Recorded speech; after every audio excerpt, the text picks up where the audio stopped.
thank you very much and welcome to this interview. Thank you very much You for want to hosting tell me. us your name and I know you're MK, and tell us your political party and maybe a little bit of yourself. Yeah. So my name is Sharren Haskel. I'm a member of Knesset, the parliament, the Israeli parliament, for the last 9 years. I am a mother of three, which I is one of my important positions that I'm very proud of. I have a 3-year-old and twins who are 2 years old. And I am part of the National Rights Party headed by Gidon Sal. Okay. Oh, thank you very much. What has been your impression or peak for this? You are aware that it's the first Africa-Israel Parliamentary Summit. Well, I'm actually really excited. I'm a parliament member for many years. I've spoken in many places and in many countries. But I have to say that in recent years, I think this is the speech or the event that I got the most excited about. For me, developing the relationship and the bonds between Israel and Africa are extremely important. I understand the strategic side of it. I understand what an incredible bond it can be. And I really believe that Africa is the future of the world. And I think that if Israel can help different nations to regain their economical independency, their cultural independency, the educational independency, so that foreign influence will be minimized in your country, like Israel did. It's extremely important. I mean, Israel 75 years ago was liberated from the colonialism, from the British mandate. And we received this virgin land with a new government, an old people in a new government, in a new country. And where do you start? You need to start building an independent economy. Just a few weeks after we have fought our first independence war, where a few countries that are surrounding us open a war in the attempt to conquer Israel. It was a miracle. It was really God's hand that helped us to actually prevail and defeat our enemies. But we understood how important it is to have an independent security and an army that can defend us and our community. And we were able to build this incredible education system, technological hub. It only happened in 75 years. And I think that in regards of what's happening now also in Africa, and with so much, foreign influence, and I guess I can also say it, but also exploitation, okay? It is more difficult to gain that economical independency and that cultural independency. And I think it's in Israel's interest that more African countries are economically independent, from a safety and a security point of view are independent. They can rely on themselves to defend their community and their children. We are sharing many mutual challenges that are going to come in the next few years. And it will be far easier to defeat those threats and those challenges that are to come together than when we sit every single country alone. Okay. You realize that we have similar background. We were enslaved. Of course, you've gone to dispersion and the Holocaust and all the rest of it. We have a similar background. Mm-hmm. What do you think is different between Israel and Africa? You are just a country, even much smaller than the smallest country in Africa. We are a continent, but we fail to grasp an opportunity to pick up the pieces.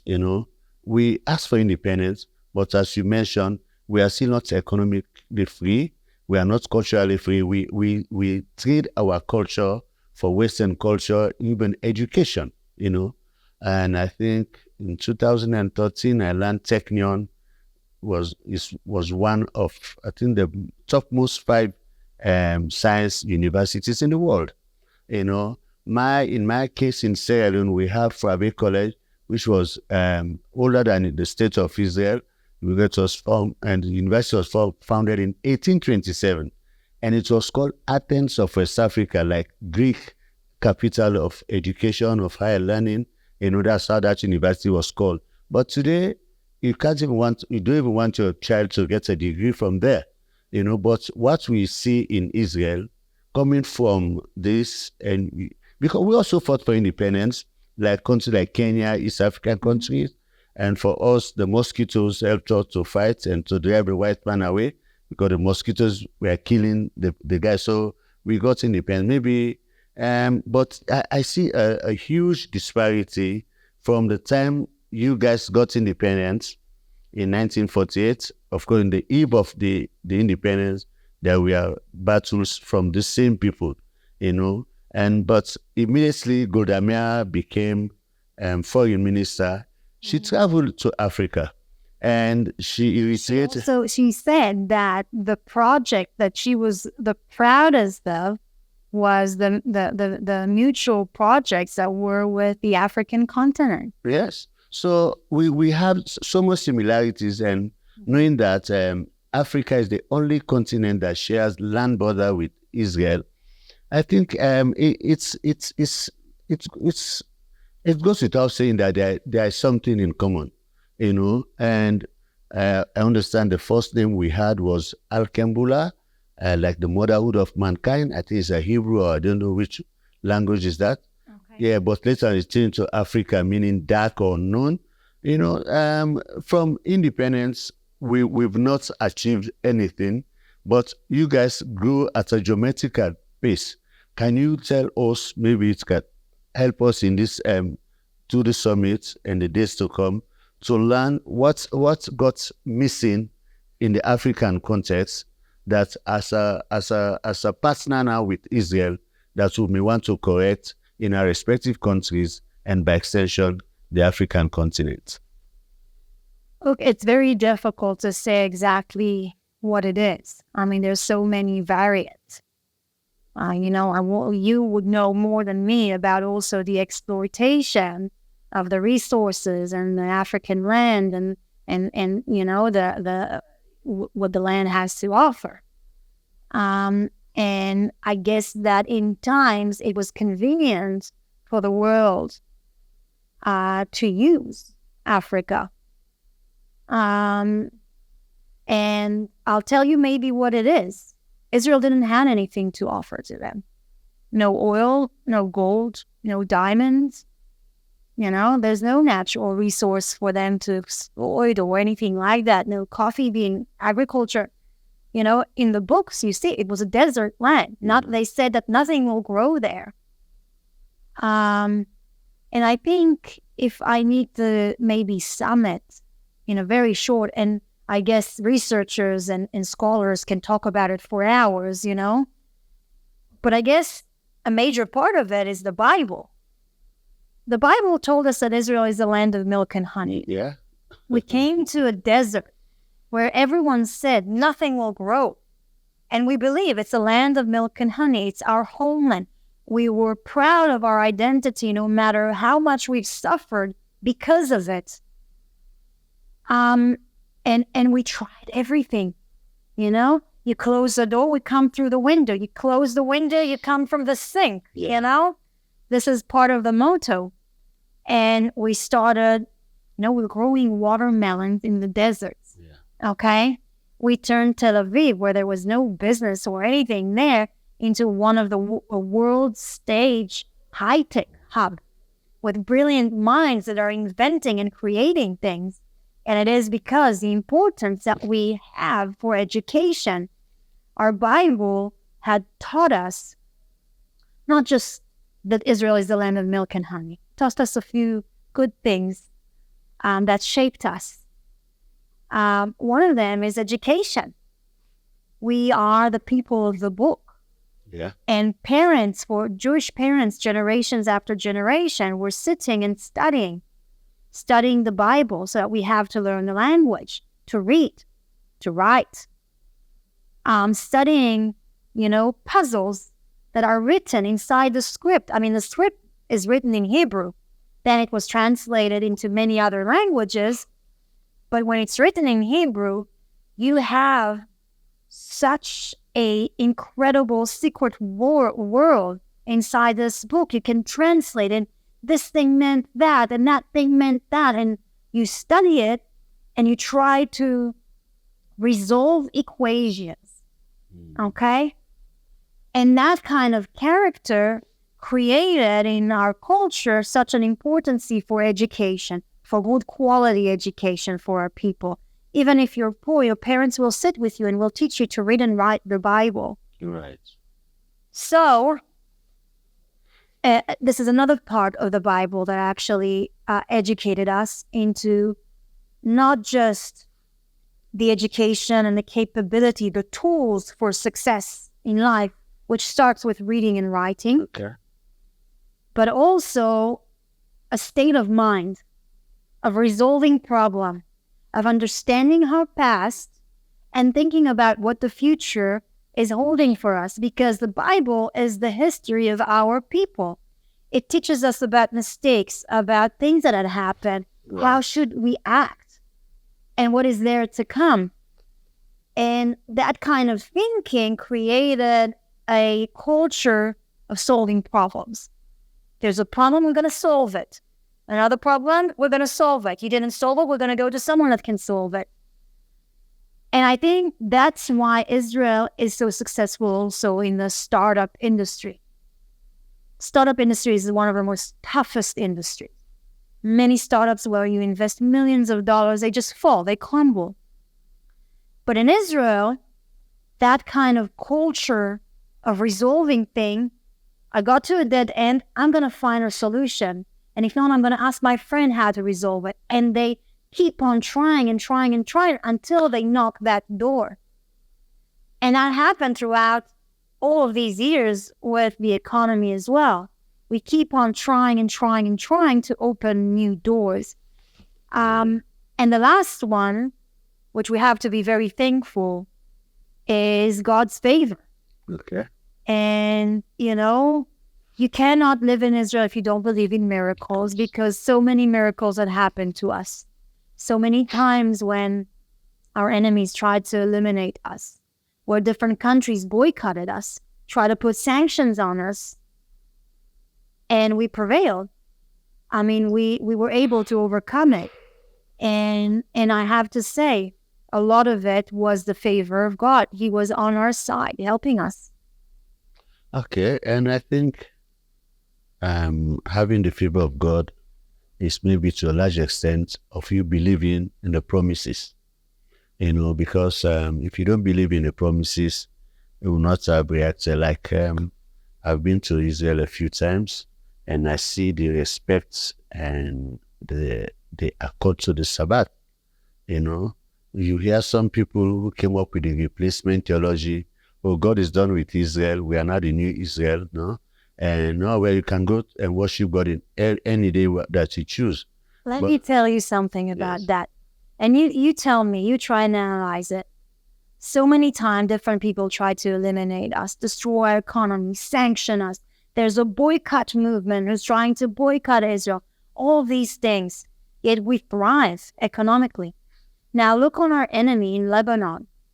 They were thriving in the 70s before the Palestinians arrived there. Right. It was called the Paris of the Middle East, with rich culture and art and economy. The people there are on the verge of starvation. The coin has reduced to dust. The people are in suffering. Their liberty is being taken from them. So compare us. Look at what's happening in Syria, with so many people dying, so many poor people, so many refugees who are, running for their lives to save their life. Look what's happening in Iran. Yeah. The floods, the earthquakes, Right. the poverty. And now tell me, if God deserted Israel, how come its enemies are suffering more than Israel? If God deserted Israel, how come he came at our rescue time after time? From defense point of view, from an economical point of view, and also from a cultural point of view. Well,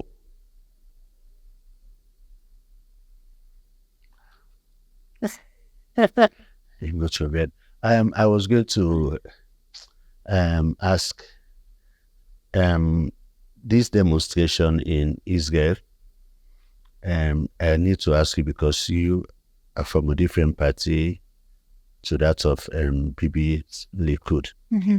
But I noticed that you support yourself when it comes to such things. What if somebody will say maybe the New Hope Party mobilize these people? Okay, let me give a premise first. I know Israel is the only democracy in the Middle East. That's one for sure.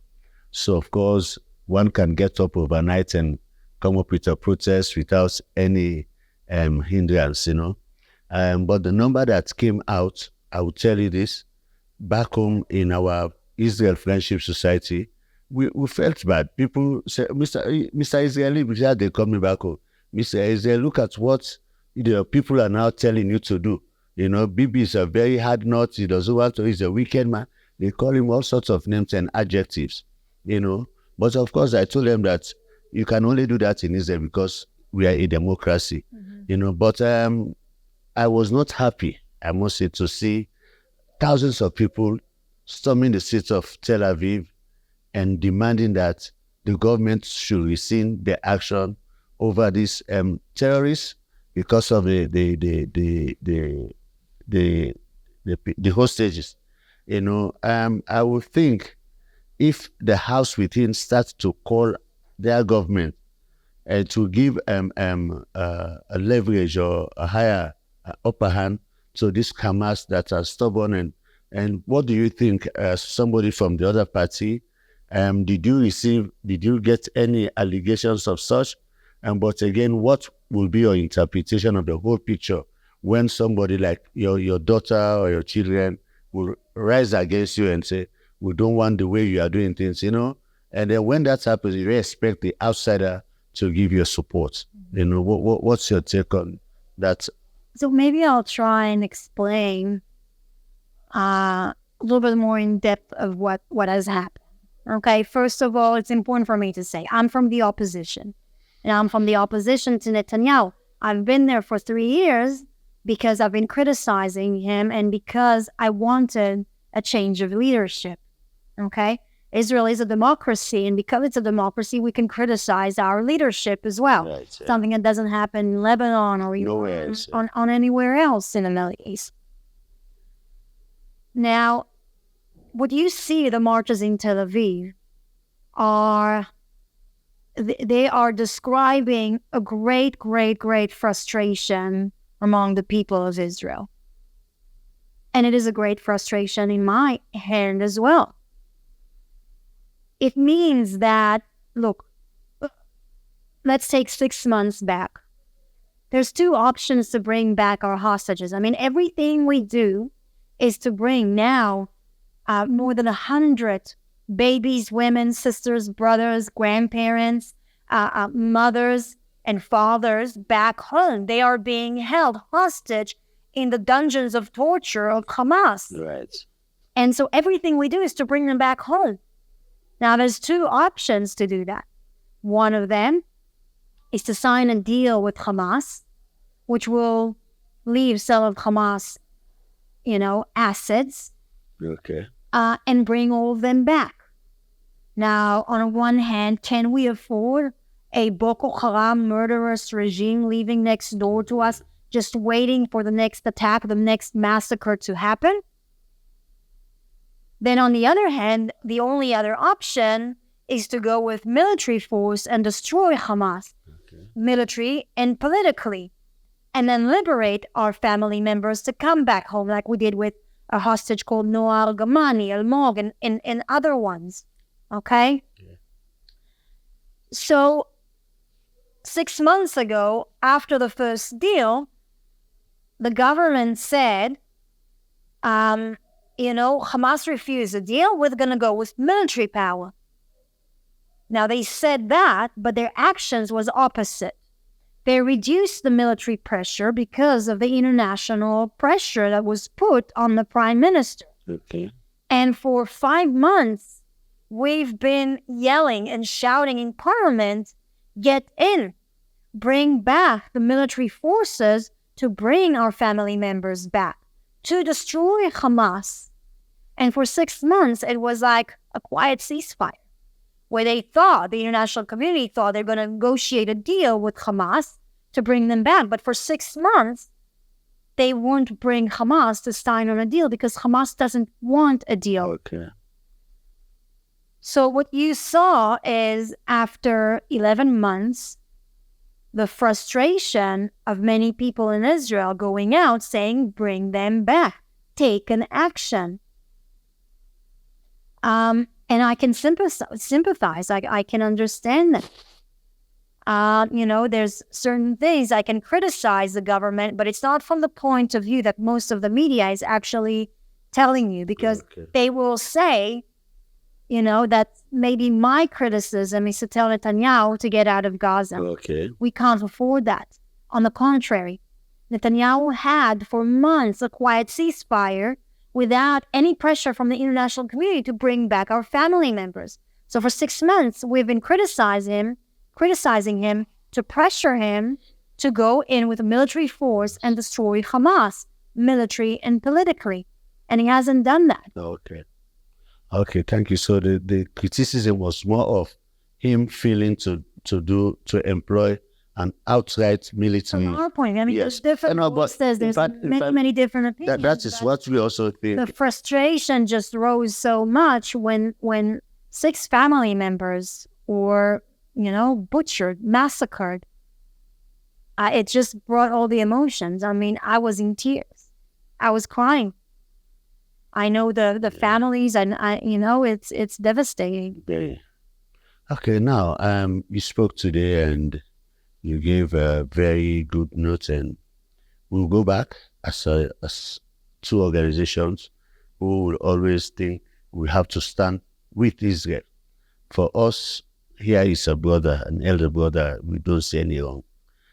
If we are to call again, of course, your statement has been shared. We have a Pan-African group also, not in Israel, but it's been hosted in Zimbabwe.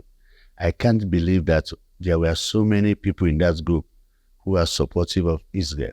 And when I posted your message, a guy came and gave a summary, and of course he also ended up and said, I don't know what Israel is waiting to complete this operation, but these guys have no reason to leave, Maybe we still have some people, even within the Africa-Israel network, who think that, okay, we should not go this way. But for me, the moment I learned about that 300 kilometer or 300 mile bunker that these guys were using to infiltrate into Israel, I felt so bad.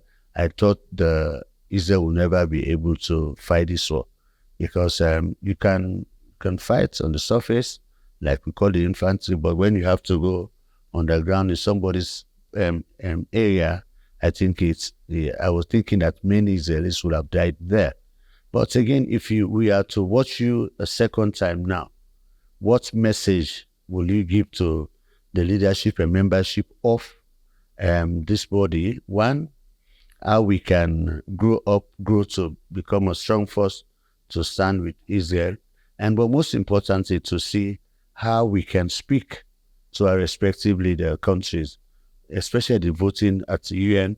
And this is the month that they go to the UN. Yeah. I will not be surprised to see another wrong voting, and I wish this event will have happened like June or July. Then we'll take respective campaigns in respective countries towards our president and say, enough is enough. For us in Africa, we've had issues, conflicts of war. Like the lady from Angola I spoke to, over 30 years of rebel war. For us, about 12 years of rebel war. But we managed to go to the table through dialogue, and today we are enjoying peace. What I don't get is whenever there is an issue at the UN or the ICJ or ICC, just the mention of the name Israel, people already voted against Israel.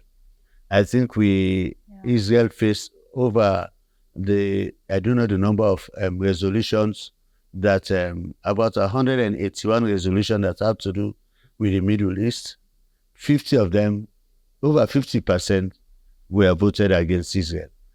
Maybe my question now is that what spice can you add to the sauce that you gave today to further enable us to keep this fire burning, and so that we'll add value and even grow at a geometric progression? Wow. First of all, we have to strengthen our common ground, the cultural, the religious-based diplomacy, our history together. We have thousands of year-old history, and our mutual interests, economically, security. I mean, in the challenges of radicalization, what you see with Al-Shabaab and Boko Haram and many others, that's only going to grow. We have to fight them together. They're no different than Hamas. They're not different than Hezbollah. The ideas are the same ideas. The ideology is the same ideology. And the violence and the horrifying, monstrous actions that they're doing are the same ones. Yeah. And so this is a mutual destiny that we have to fight together. It's going to be far more difficult to fight it each one by themselves. We have to unite together against that threat. An economy can be a great bridge, and we have so much cooperation with so many different African countries, and we're very, very proud of it, But if I can maybe send a message to your viewers, then, many times Africa had to use the back door when doing economical relations and cultural relations with Western powers. Okay? Officially, it had to be done behind the back. This one shouldn't hear about it. And, I don't want them to know that, because I don't want a conflict of interest and things like that. And to be honest, this is in some way how African countries are treating Israel. They appreciate the economical cooperation and the cultural cooperation and the religious and historical history. But they say, we have a good relationship, but, come from the back door. When it comes to the UN, we're going to be against you, okay? Because we have to show other things or another image, okay? When it comes to official events that will be spread in the media, they say, let's keep it quiet, like a mistress, And we don't want to be the African mistress. We ask you to be your friend, a real relationship, a real bond that you're not going to be ashamed of. And I think that's the message that I would want to send to your viewers. We want to be treated equally. Yeah. Okay. Thank you very much. And of course, we close down tomorrow, and we'll continue with the campaign. And of course, in the event, we pray that the war comes to an end. In the event, we want to invite in our respective countries to speak out. I know you'll be glad, but I also think that the best people doing lobby or advocacy for Israel could be Africans. Absolutely. I truly believe that Africa is the future of the world. Yes, I think I like that statement too. And I really believe in the bridges that we can build. We have mutual interests. We've been through very similar history together. We understand what's at stake. And we all love our children. We want a good future for children. Our bonds is based on the welfare of our people and the future of our children. So that's a very good end note. And I'm sure our leaders and all of us will look at this, and we are open up to learning from you, because we need to have the story. We need to hear it from you, and completely so.